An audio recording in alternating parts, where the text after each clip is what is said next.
Hello everyone, welcome back to Sorry Gregory. Writing business letters can be tricky. Writing to one person sometimes has enough issues. When you add a few people, the questions multiply. That's why today we are going to look at writing emails to multiple recipients, so 2, 3 and more people. Also, if you haven't seen it yet, here is a link to a playlist where I explain how to write business emails. Now let's get it started with emails to groups.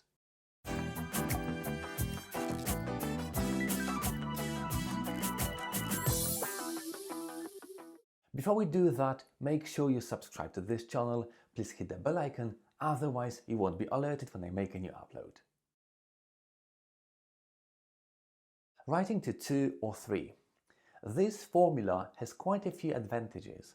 First of all, it is more personal than simply greetings or hi all. So if you are writing to 2 or 3, it's an easy answer, just write their names, for example, Charlotte, Harry, Oliver.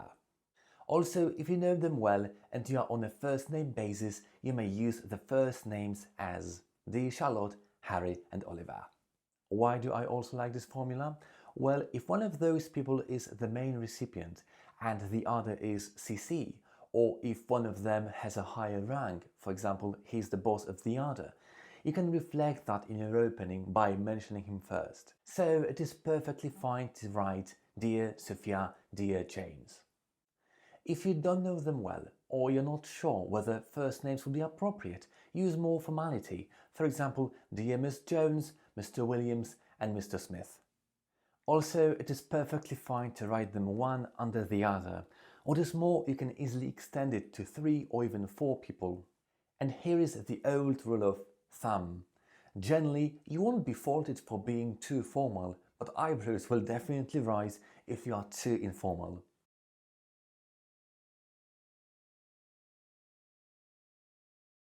Writing to a group. Now, when addressing more than 3 people, I often use something like greetings, dear all, hi everybody, dear colleagues. Basically, listing out names looks awkward. It also makes people feel like they are just one of a long list.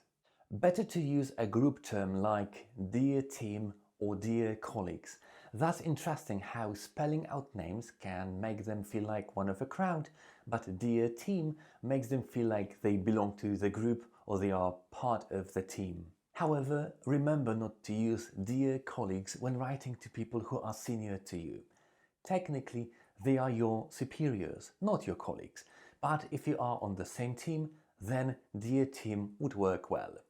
Sometimes it may be a good rule to set the most important recipient apart by writing, for example, Dear Charles, dear colleagues, or Dear Professor Smith, dear colleagues, or Dear Mr. President, dear members of the committee. That's it for today. As you can see, it is easy to figure out how to greet groups in your emails.